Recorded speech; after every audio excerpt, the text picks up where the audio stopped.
Este próximo domingo, que ya hace el tercero del tiempo pascual, leeremos la magnífica escena del encuentro de Jesús con dos de sus discípulos, uno llamado Cleofás y el otro Ignoto, que se dirigen de vuelta a su pueblo tras el fracaso de la muerte del Señor en el Calvario.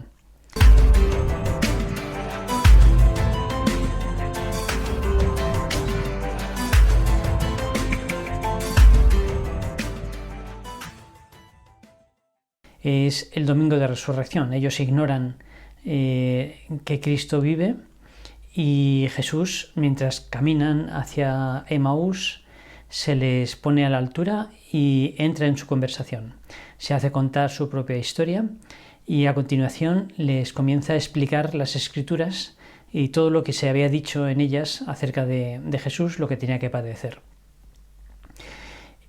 Avanzan y llegan finalmente al pueblo y el Señor hace ademán de continuar camino, pero como ya va de caída la tarde y están entusiasmados con su conversación, le invitan a hospedarse en su casa. El Señor acepta y ya en la cena Jesús se sienta, toma el pan, lo bendice y se lo pasa. Y en ese momento a aquellos dos discípulos se les abren los ojos y reconocen al Señor. Movidos por el entusiasmo, porque han entendido finalmente las cosas, se ponen de nuevo de camino, de vuelta hacia Jerusalén, aunque es tarde, y encuentran en el cenáculo a los 11 reunidos que dan testimonio de cómo Jesús se ha resucitado y se ha aparecido a Pedro. Ellos cuentan también su propia experiencia. Bien, este magnífico evangelio, esta escena tan entrañable, tiene una actualidad muy intensa en nuestro tiempo. Tiene quizá una aplicación directa muy paralela, puesto que es el paradigma de la pérdida de Cristo, de la situación de orfandad, del dolor por la pérdida del Señor. Tiene, una aplicación muy directa en el caso de las noches oscuras del alma. Esas personas que habiendo tenido intimidad con Cristo, habiendo tenido una fortísima vida interior, sin embargo, le pierden de vista. Desaparece de su horizonte existencial. Ya no lo perciben ni con la cabeza, ni con los sentimientos, ni con la voluntad, ni con ninguna facultad. Parece como que el Señor o lo rechaza o incluso no es real.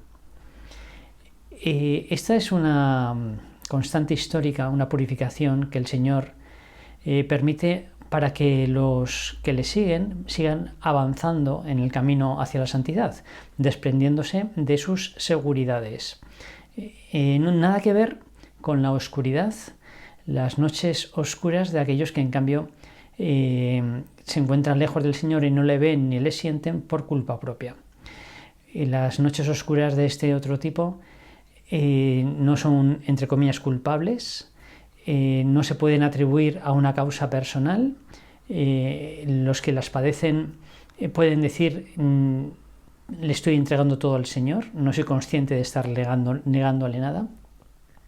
Y justamente por eso, para purificarles, el Señor les sume en la oscuridad, que generalmente se disipa antes o después. Hay algún caso totalmente excepcional, como el de Madre Santa Teresa de Calcuta, que entró en esta noche oscura y no salió ya de ella hasta el final de su vida. Pues más de 40 años en esa oscuridad que nadie diría que estaba padeciendo por el empuje apostólico y caritativo, por la sonrisa perpetua, por el impulso que daba a sus hermanas, porque la característica de esta noche es que el Señor no se percibe, pero hay paz, se tiene paz. Ni se puede atribuir a una causa concreta culpable, ni se pierde la paz. Es que son dos características que en cambio se dan cuando la noche oscura es por falta de entrega y de vitalidad. Por poner un ejemplo, un botón de muestra muy intenso, en una carta que escribe Madre Teresa a su confesor, el padre Picacci, le dice en las tinieblas: Señor Dios mío, ¿quién soy yo para que tú me abandones? La niña de tu amor y ahora convertida en la más odiada, la que tú has desechado como despreciada, no amada. Llamo, me aferro, yo quiero y no hay nadie que conteste, no hay nadie a quien yo me pueda aferrar, no, nadie. Sola. La oscuridad es tan oscura y yo estoy sola. Despreciada, abandonada. La soledad del corazón que quiere el amor es insoportable. ¿Dónde está mi fe? Incluso en lo más profundo, todo dentro, no hay nada sino vacío y oscuridad. Dios mío, qué doloroso es este dolor desconocido. Duele sin cesar. Confío en que todo esto terminará en el cielo con Jesús. Cuando intento elevar mis pensamientos al cielo, hay un vacío tan acusador que esos mismos pensamientos regresan como cuchillos afilados e hieren mi alma. Amor, la palabra no trae nada. Se me dice que Dios me ama, y sin embargo la realidad de la oscuridad y de la frialdad y del vacío es tan grande que nada mueve mi alma. Antes de que comenzara la obra había tanta unión, fe, confianza, oración, sacrificio. ¿Me equivoqué al entregarme ciegamente a la llamada del Sagrado Corazón?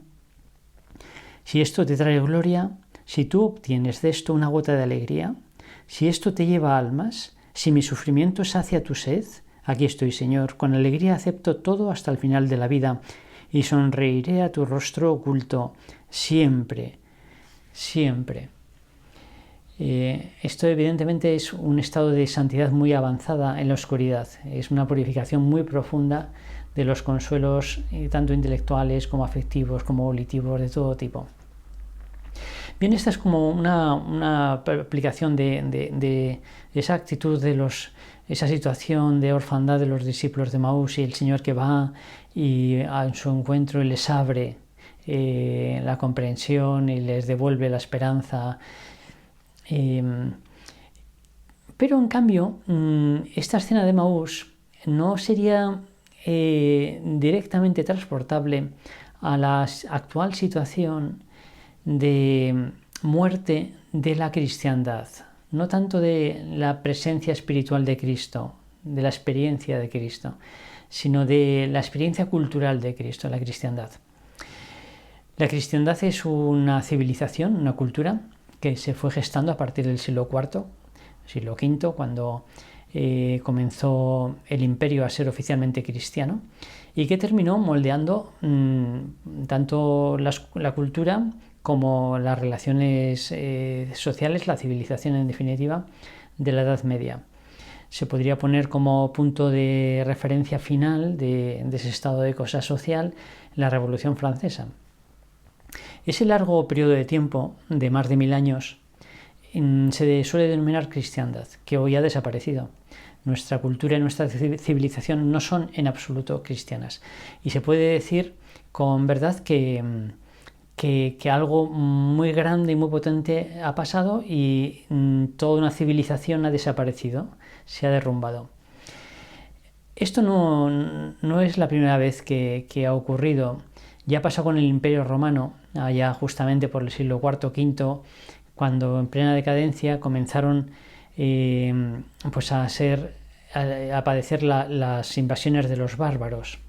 Y San Jerónimo, un padre de la Iglesia de aquella época, que se había trasladado a vivir a Belén, junto a la gruta, escribe ya entonces el desconcierto que experimentaron los habitantes del imperio al constatar el derrumbamiento de esa civilización y cómo tantos huyeron de Roma por el saqueo y por la invasión y fueron pues, a distintos lugares, también allí, también a Belén, y escribe concretamente San Jerónimo. ¿Quién podría creer que Roma, levantada sobre la conquista del mundo entero, había caído, que la madre de naciones se había convertido también en su tumba, que las orillas de Oriente, de Egipto, de África, que habían pertenecido a la ciudad imperial, se poblarían con hordas de sus siervos y siervas, que todos los días recibiríamos en esta santa Belén a hombres y mujeres, antaño nobles y cargados de toda suerte de riquezas, y hoy reducidos a la miseria? No hay una sola hora ni un solo momento en el que no recibamos multitud de hermanos y la quietud del monasterio ha cambiado por el bullicio de una posada. ¿Quién podría creer que la poderosa Roma, con sus despreocupadas riquezas, se vería reducida al extremo de solicitar refugio, comida y vestido? Bien, aquella civilización romana también decayó y pasó. Y la civilización cristiana, la cristiandad medieval, también ha caído y ha pasado. Pero es distinto, no se confunde el cristianismo con la cristiandad. Como explica en un reciente ensayo, todavía no traducido al castellano, la filósofa francesa Chantal del Sol, la cristiandad es justamente esto, una civilización, un estado de cosas temporal que tiene pues una fecha de caducidad, mientras que el cristianismo es una relación personal con Cristo. Es verdad que el cristianismo, en la medida en que se experimenta personalmente, nos transforma cada uno. Esa relación personal tiene dimensiones intelectuales, morales, culturales, y cuando no es una persona sino que es un conjunto de personas, eso genera una cultura, y cuando es una mayoría social, eso genera una civilización. Pero el cristianismo, la relación personal con Cristo, es susceptible de generar indefinidas civilizaciones según las circunstancias. Las cosas se pueden organizar, las cosas sociales y públicas y comunes se pueden organizar de distintas maneras de acuerdo con el Evangelio, no solamente de una. Por eso esta pérdida de la cristiandad no coincide con la pérdida que los apóstoles de Emaús habían experimentado de Cristo. Y de hecho, muchas personas que tienen una sensibilidad especialmente aguda para esta pérdida y esta deconstrucción progresiva de la cristiandad, la reacción correspondiente que experimentan es la de guerra, la de contraataque, la de batalla, y que no es exactamente la de los apóstoles de Emaús. No es que no haya que dar esa batalla cultural, simplemente son dos cosas distintas. No coinciden exactamente. Están relacionadas, evidentemente, tienen un vínculo, pero cristiandad y cristianismo son dos realidades distintas. Así que esta escena del próximo domingo tiene un paralelismo en la pérdida de Cristo por parte de la experiencia espiritual. No exactamente en la pérdida de la experiencia cultural, tiene unos matices distintos.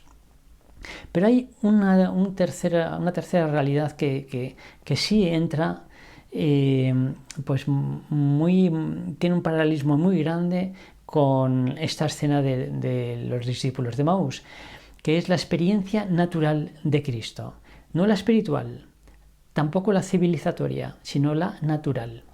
Decía Tertuliano, otro padre de la Iglesia, que anima naturaliter cristiana, que cualquier alma, el alma del hombre, del ser humano, es naturalmente cristiana.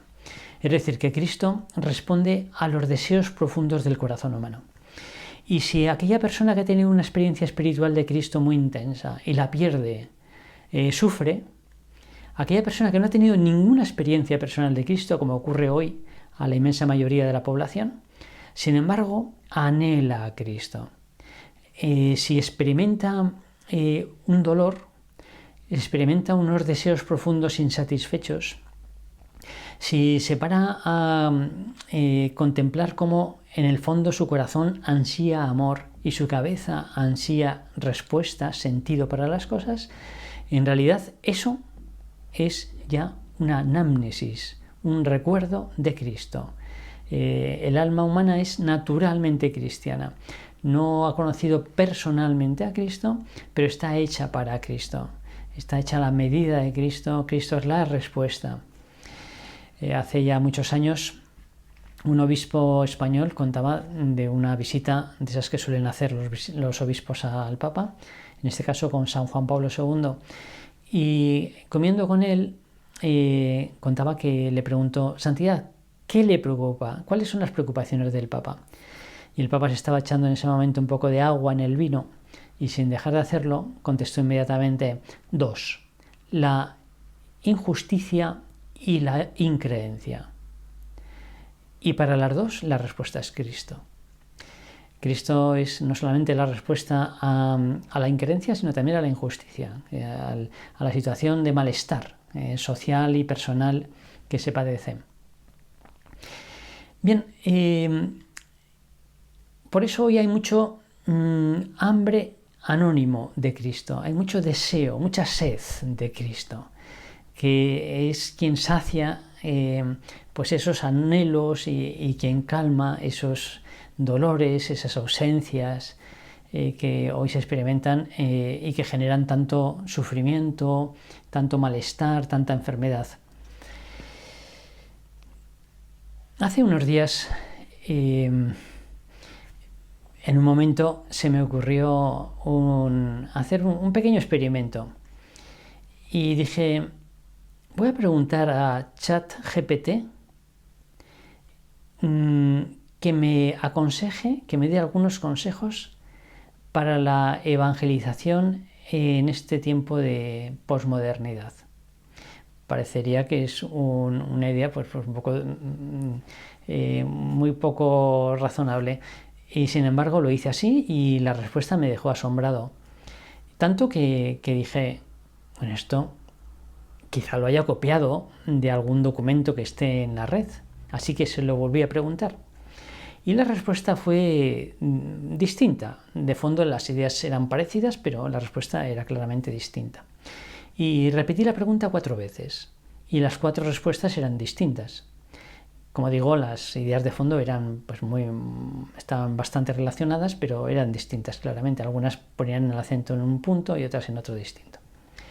Así que cogí la última, la 4ª respuesta, la copié y la llevé a una plataforma, Flickr, que pasa el texto a audio y además incorpora algunas imágenes, utiliza la inteligencia artificial también.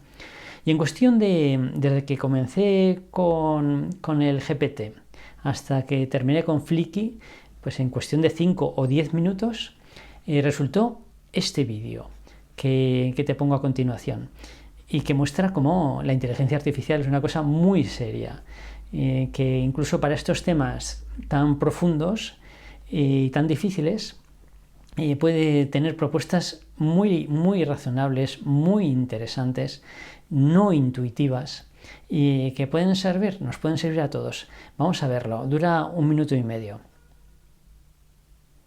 Explicar la fe cristiana en la era posmoderna puede ser un desafío, ya que esta época se caracteriza por un enfoque crítico y escéptico hacia las grandes narrativas y las verdades absolutas. Sin embargo, aquí hay algunas sugerencias para presentar la fe cristiana de manera comprensible en este contexto. 1. Enfócate en la relación personal, en lugar de enfatizar la doctrina o las creencias abstractas, enfócate en la relación personal con Jesucristo. Habla de cómo la fe cristiana puede brindar sentido y propósito a la vida de las personas, y cómo puede llevar a una relación transformadora con Dios. 2. Usa lenguaje claro y accesible. Evita el uso de términos teológicos complejos y utiliza un lenguaje claro y accesible. Asegúrate de explicar cualquier término o concepto que puedan ser desconocidos para el oyente. 3. Aborda las preocupaciones posmodernas. Reconoce y aborda las preocupaciones posmodernas como la justicia social, la inclusión y la diversidad. Habla de cómo la fe cristiana puede contribuir a la construcción de una sociedad más justa y amorosa. 4. Comunica la relevancia práctica de la fe. Enfatiza cómo la fe cristiana puede ayudar a las personas en su vida diaria. Por ejemplo, habla de cómo puede brindar consuelo y esperanza en momentos de dificultad o cómo puede proporcionar una guía moral en decisiones éticas.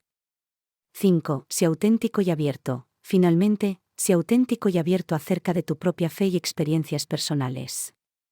Comparte cómo tu fe ha afectado positivamente tu vida y cómo ha proporcionado respuestas a tus preguntas y preocupaciones.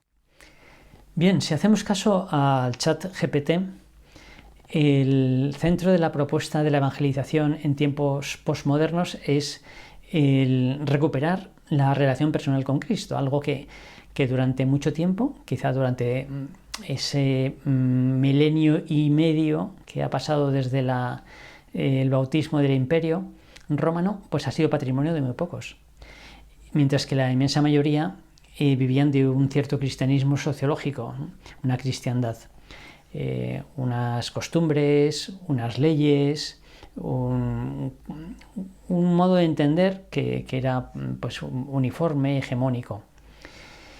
Hoy recuperamos esa relación personal con Cristo. Por eso la escena de Emaús es muy actual para el hombre de nuestro tiempo, que camina solo o acompañado de otros, hablando y discutiendo de por qué las cosas van tan mal, por qué los deseos profundos del corazón no están satisfechos.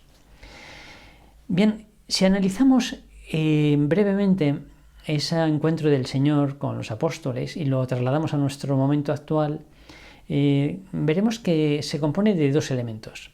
Cuando el Señor les alcanza, primero no se muestra, sino que pacientemente se pone a su altura, sus ojos no eran capaces de reconocerlo, y se hace contar su propia historia. ¿De qué hablabais por el camino? Eres el único extranjero que no sabe lo que ha pasado ahí. ¿Qué ha pasado? Y comienzan a contarle con detalle, despacito. El Señor no tiene prisa, le deja explayarse. Se desahogan. Y este es el primer elemento fundamental en la evangelización. En el tiempo posmoderno, el facilitar que las personas que tratamos, que conocemos, el mundo en general, se desahogue, que el alma se desahogue, que mire de frente sus dolores, sus limitaciones, lo que no funciona. Hoy vivimos en una cierta autosuficiencia dogmática. Como el progreso tecnológico de nuestro momento es el más avanzado de toda la historia, se supone que todo debería ir muy bien y sabemos que no es así. Cogemos las estadísticas de suicidios, de enfermedades psiquiátricas, de disfunciones sociales y bueno, estamos en un momento muy crítico. Las cosas no van nada bien y a nivel personal pues estamos generando enfermedades como por ejemplo la soledad, que hoy mismo decía el periódico que en España hay 5 millones de personas que padecen soledad no deseada y genera unos gastos anuales de 14.000 millones de euros. La soledad, el suicidio asistido o no asistido, pues las adicciones de todo tipo, el individualismo, en fin, que tenemos que soltar, echar la papilla, contar lo que nos pasa, salir del dogma autosuficiente y también salir para reconocer nuestro malestar interior de lo que Pascal llamaba el divertimento, que es esa actividad ansiosa de estar metidos en una rueda con tal de no pensar, con tal de no mirar lo que nos pasa, sino reconocer tranquilamente que tenemos dolores de muelas en el corazón, como decía San José María, que las cosas, que ese infinito deseo de amor y de amor fuerte y duradero, hoy no lo experimentamos, no lo gozamos, pero es que además ni siquiera lo reconocemos. Ayer mismo, o este domingo, en rtv.es se abría con una noticia acerca de cómo el amor monogámico era algo ya socialmente superado, que le vamos más bien hacia el poliamor o hacia el intercambio de pareja, hacia el amor abierto, distintas realidades que permiten realizarse mejor y hacer una prospección interior pues mejor. En fin, cosas que no tienen que ver con el amor, que es eros y agape, que es descubrimiento de la dignidad del otro y entrega al otro para hacerle feliz. No es autosatisfacción o autorrealización. Que sí viene, pero como consecuencia de esa entrega. Bueno, estas cosas son hoy totalmente desconocidas. En definitiva, que tenemos unas heridas en el corazón muy poderosas que tenemos que comenzar por reconocer tranquilamente, y no solo delante del diván del psiquiatra, sino también en las conversaciones con los amigos o a nosotros mismos, antes que nada, en primer lugar. Pascal, a propósito del gran Pascal, sobre ese divertimento, esa ocupación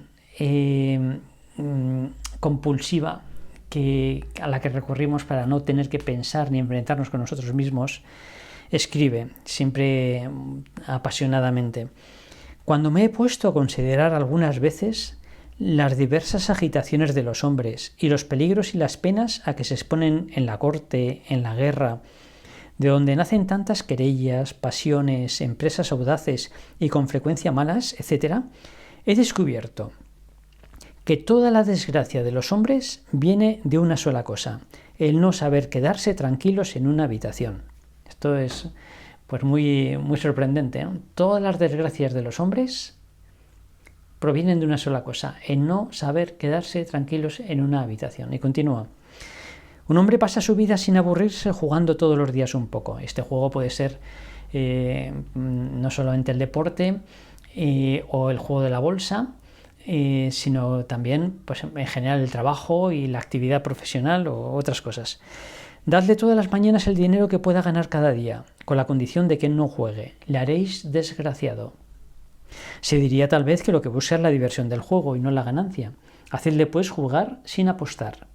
No se encenderá y se aburrirá. Lo que nos gusta, lo que queremos, es huir de nosotros mismos. Es estar en un estado de agitación, inducido artificiosamente. Bien, esto es lo primero que tendríamos que procurar para nosotros y para la sociedad y a las personas que están a nuestro alrededor. Salir del aturdimiento, que muchas veces viene a través de las nuevas tecnologías, de estar enganchados constantemente a la conexión, a la comunicación, que es simplemente un estar entretenidos, el divertimento. El reconocer tranquilamente nuestras deficiencias, el cultivar los deseos, el recuperar la esperanza de que los deseos profundos del corazón humano son posibles. Es decir, una primera actitud necesaria para la evangelización hoy es el desahogo, es el llamar las cosas por su nombre, es el airear el corazón, es el reconocer lo que no va, el no tener vergüenza por eso, esa mentalidad y ese dogma del rendimiento y de la eficiencia, no tener vergüenza de reconocer que algo muy potente no va en nosotros y en la sociedad. En estas últimas semanas he leído más de un artículo titulado ¿Qué nos está pasando?, a propósito casi siempre de noticias pues, muy preocupantes de delitos de tipo sexual. En España todos los días, cada día, se denuncian, no es que se realicen, se denuncian oficialmente 8 violaciones y más de 50 delitos sexuales. En el año 2022, un 30% más que el año 2021 y un 50% más que antes de la pandemia. ¿Qué nos está pasando? Algo nos está pasando a nivel personal y a nivel colectivo. Y esta es la primera condición. Como los apóstoles, hablar de estos temas, discutir de estos temas, reconocer que hemos perdido algo importante. Dentro de nosotros nos falta una pieza fundamental, la pieza fundamental, el sentido de la vida, el amor.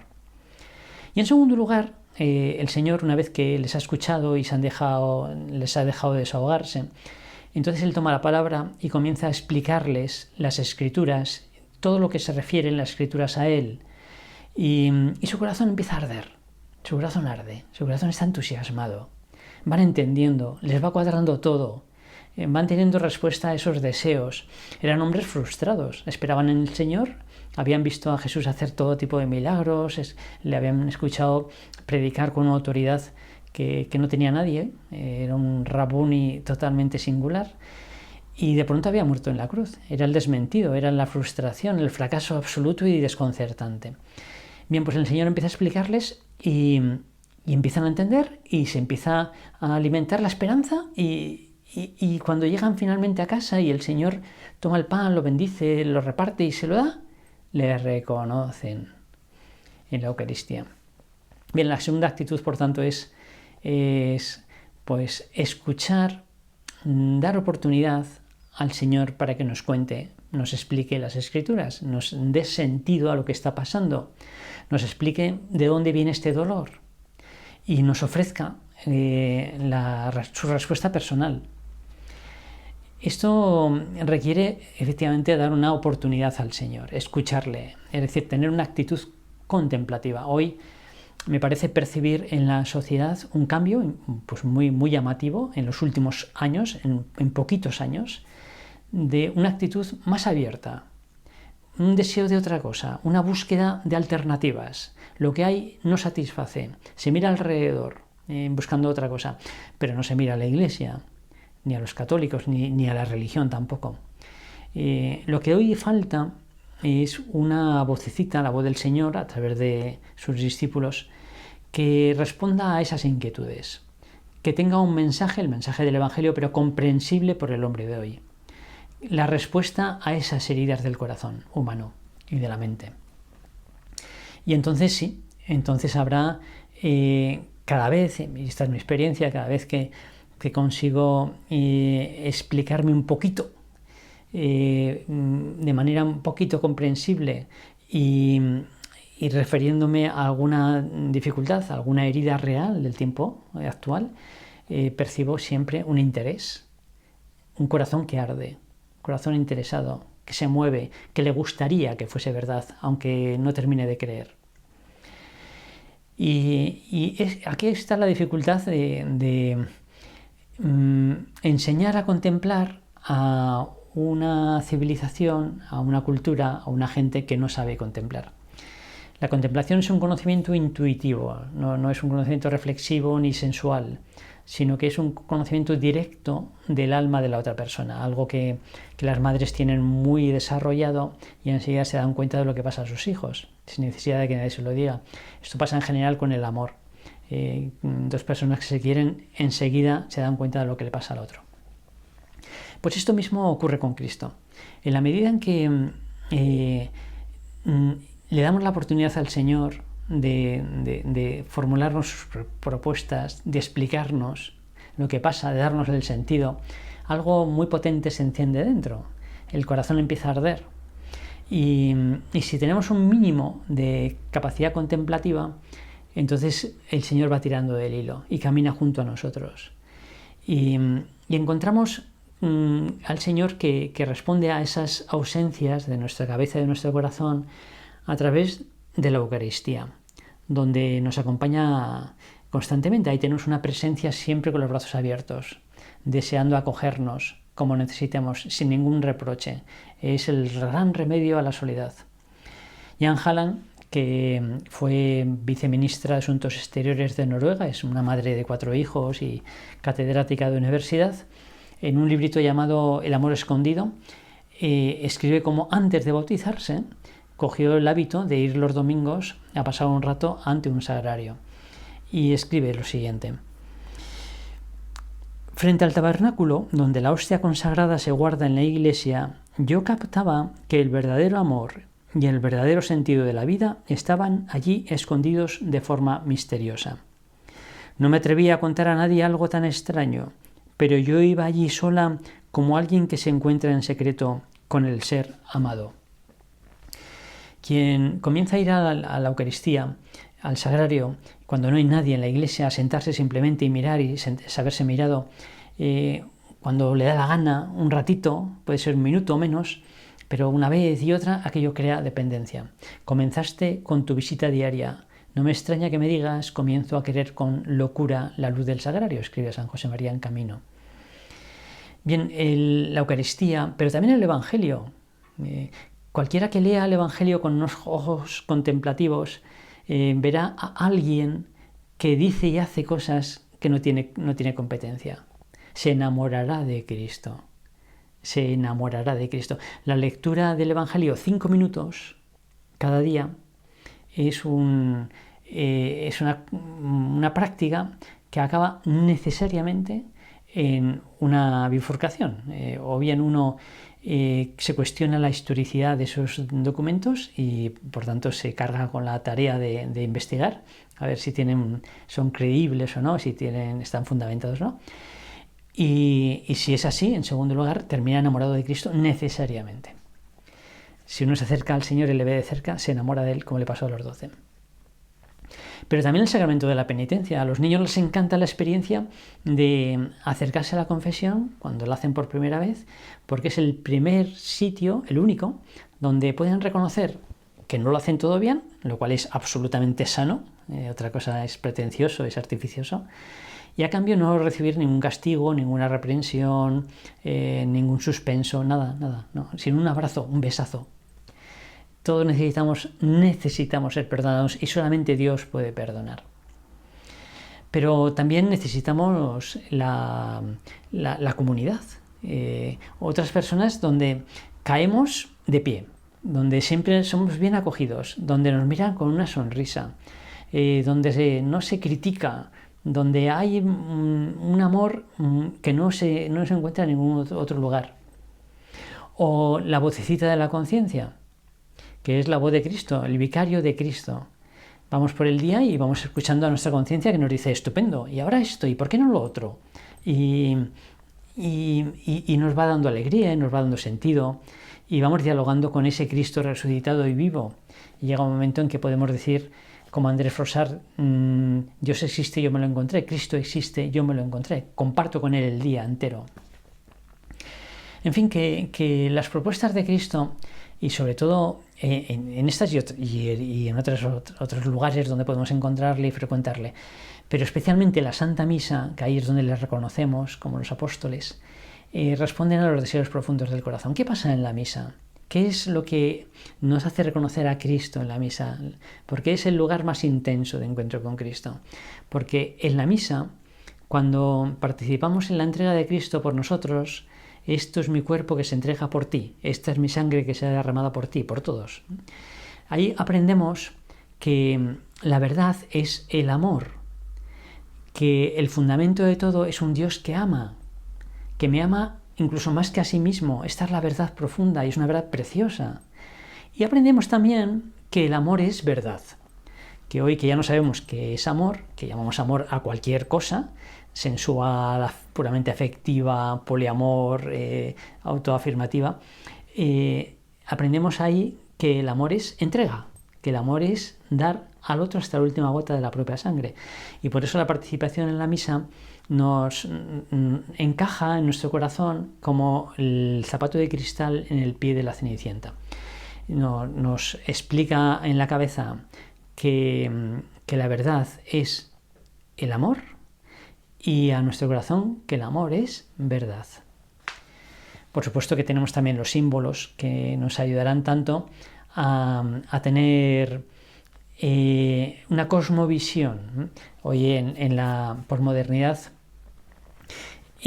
como sabemos perfectamente, se niega los metarrelatos. Como dice Lyotard, vivimos en la era el fin del metarrelato. No existe ninguna explicación de la realidad que se autojustifique a sí misma, que esté fundamentada científicamente. Son simplemente relatos, no son metarrelatos, son relatos, son historias. Y efectivamente, el cristianismo es una historia, es una historieta.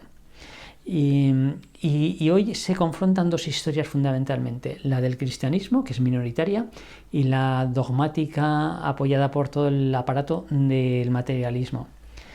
Y la diferencia entre ambas es básicamente esta. La historieta materialista dice, somos polvo evolucionado, que hemos llegado a un grado de autosatisfacción de nuestras necesidades vitales y caminamos hacia la nada. Eso es todo. Mientras que la historieta cristiana dice, somos imagen de Dios amor, que nos ha creado por amor y nos acompaña unos añitos en esta vida para enseñarnos a amar, camino de un océano de amor infinito y eterno. Son dos historias completamente distintas. Ninguna de las dos se puede demostrar. Pero una satisface los deseos del corazón y la otra no.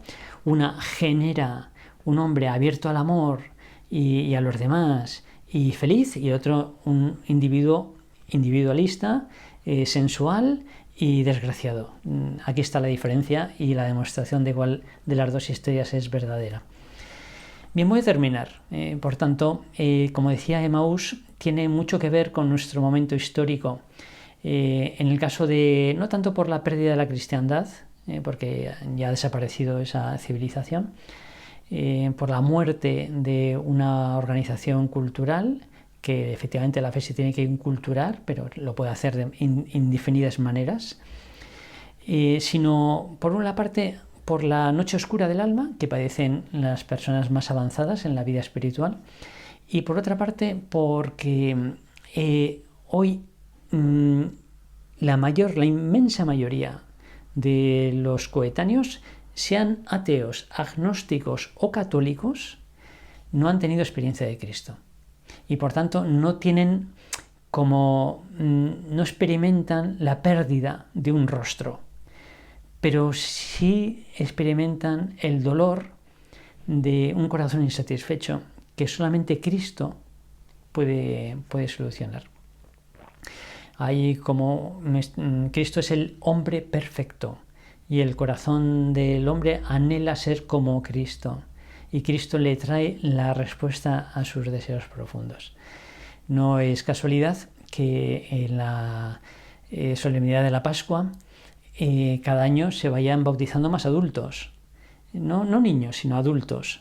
Y en Francia, por ejemplo, esta Pascua pasada se han bautizado unos 5.500 adultos, de los que una tercera parte tenían entre 18 y 34 años, o sea, gente jovencita.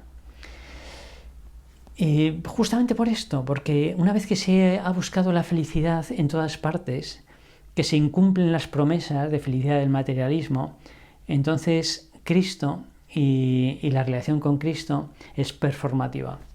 El corazón arde y uno reconoce la verdad y el amor en Cristo y se entrega a Él y es feliz. Feliz tercer domingo de Pascua.